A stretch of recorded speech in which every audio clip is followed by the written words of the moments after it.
e distribuídas. Atualmente no Brasil, mais de 90% da população se declara religiosa, sendo que quase 65% dos brasileiros se identificam como católicos e 22% dos brasileiros são protestantes. Dentro da população religiosa, em percentuais menores, encontramos praticantes do espiritismo, do judaísmo, do islamismo, do hinduísmo e de religiões de origem africana. O Brasil é um país de prática religiosa livre. Mesmo que um determinado indivíduo tenha nascido num lar católico, por exemplo, ele poderá se decidir futuramente por seguir qualquer religião, ou mesmo por não ter religião alguma, e certamente ele não sofrerá nenhuma violência em função de sua escolha. Qualquer brasileiro pode decidir qual religião irá seguir, e não terá grandes problemas em função disso. A liberdade religiosa é uma realidade e todos consideram isso normal e até desejável. Os conflitos de origem religiosa que ocorrem em algumas partes do mundo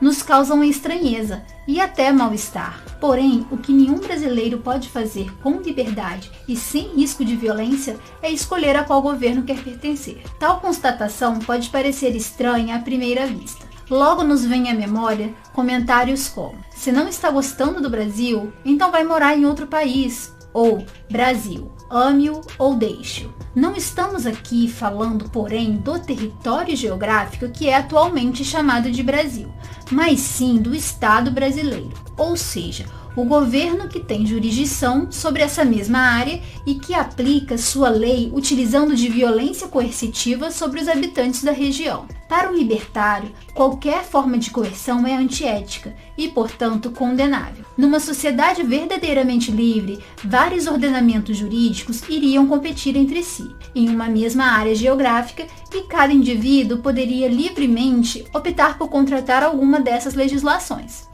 Ainda que isso soe estranho e talvez até utópico, precisamos nos lembrar de que foi exatamente isso o que aconteceu com as religiões ao longo dos séculos. Façamos um breve resumo da religião no Ocidente a partir da era cristã. O cristianismo espalhou-se pelas fronteiras do Império Romano e até mesmo para um pouco além nos 3 primeiros séculos após o nascimento de Cristo.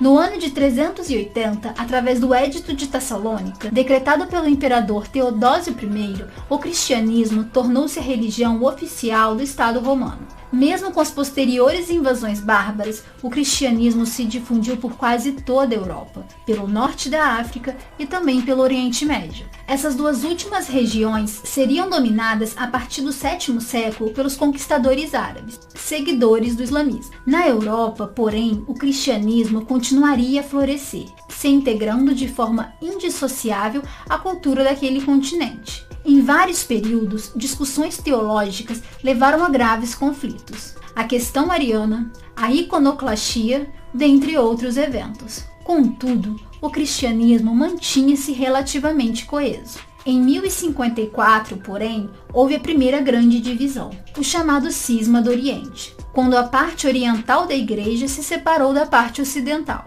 Ocidente e Oriente já possuíam grandes divergências culturais, sendo que aquele utilizava principalmente o latim, enquanto este utilizava o grego em suas celebrações. A separação da Igreja foi apenas um reflexo tardio de uma pré-existente separação cultural. No início do século XVI, a Reforma Protestante criou uma série de divisões no seio da Igreja Católica. Iniciados por Martinho Lutero, os cismas deram origem a diversas denominações protestantes, que passaram a ser seguidas por vários governantes, pelos mais variados motivos. Surgiam, assim, as confissões religiosas nacionais. Cada príncipe podia escolher qual religião seu reino professaria, e seus súditos eram obrigados a segui-la, ou então deveriam se mudar para outro reino que professasse uma fé que eles julgassem mais adequada.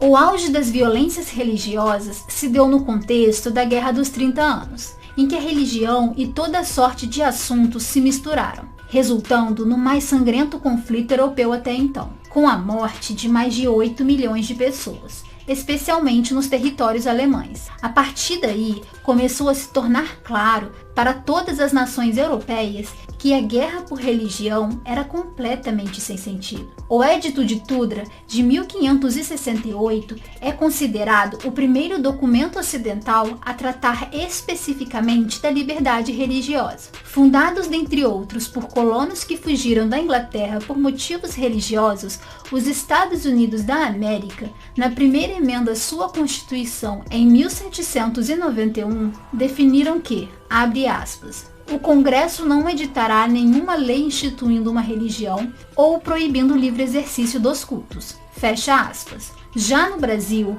desde a sua primeira Constituição, em 1824, é reconhecida a liberdade religiosa, ainda que naquela época ela pudesse ser considerada incompleta.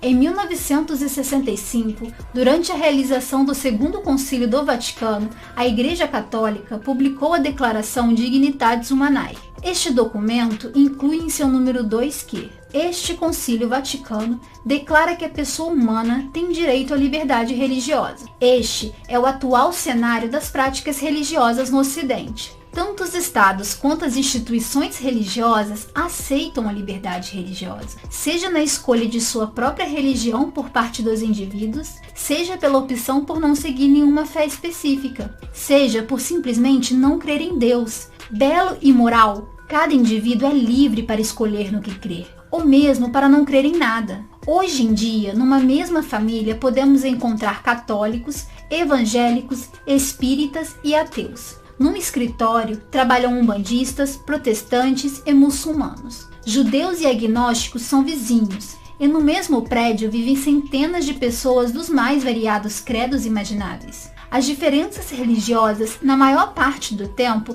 não levam a qualquer tipo de violência. As pessoas que professam determinada fé convivem muito bem com outros crentes, ou mesmo com ateus e agnósticos, sem qualquer tipo de problema. A religião não é empecilho para a vida em sociedade, posto que hoje em dia as pessoas são livres para fazer suas escolhas religiosas. Se, no passado, haviam limites geográficos para as religiões, hoje tais limites inexistem. Séculos atrás, se determinado ducado fosse católico, nenhum dos moradores do local poderia professar outra fé. Se, contudo, o bispo daquele local decidisse abandonar a fé católica e se tornar, por exemplo, luterano, todo o ducado precisaria também se converter à nova religião. Atualmente, porém, no mesmo espaço geográfico, podemos encontrar templos católicos e protestantes, casas espíritas, terreiros de candomblé, mesquitas, sinagogas e outros espaços religiosos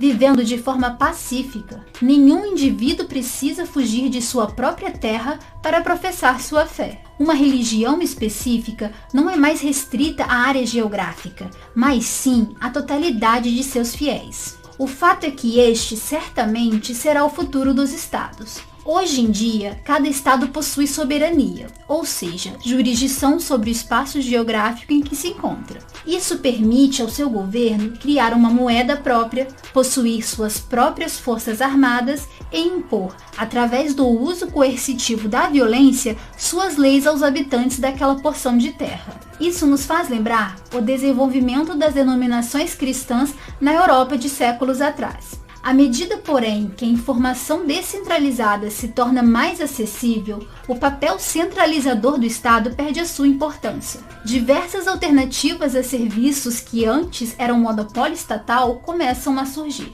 A mais marcante de nossos tempos são as moedas descentralizadas, tal como o Bitcoin. Cada vez mais pessoas percebem que a obrigatoriedade de operar com uma única moeda, controlada por políticos, em determinado espaço geográfico é totalmente sem sentido. Melhor seria ter várias moedas à disposição e escolher a que lhe fosse mais conveniente. O tempo fará surgir alternativas livres e descentralizadas aos serviços mais basais do Estado atual, como o fornecimento de segurança e de um ordenamento jurídico. Pode ser desafiador imaginar um cenário desses, mas tenha certeza, é só questão de tempo. O que nós teríamos numa situação dessas seriam várias empresas fornecendo segurança e um sistema de leis, com cada indivíduo podendo escolher qual sistema contrataria. Ambas as partes agiriam livremente, num arranjo que seria benéfico para todos. Assim como hoje em dia, dentro de uma mesma família, ou numa empresa,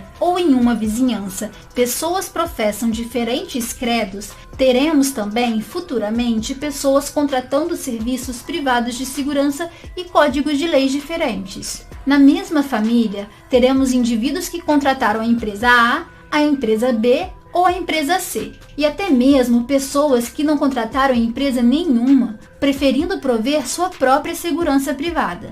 E todos viverão pacificamente, se encontrando com regularidade e trocando presentes em alguma data especial do ano.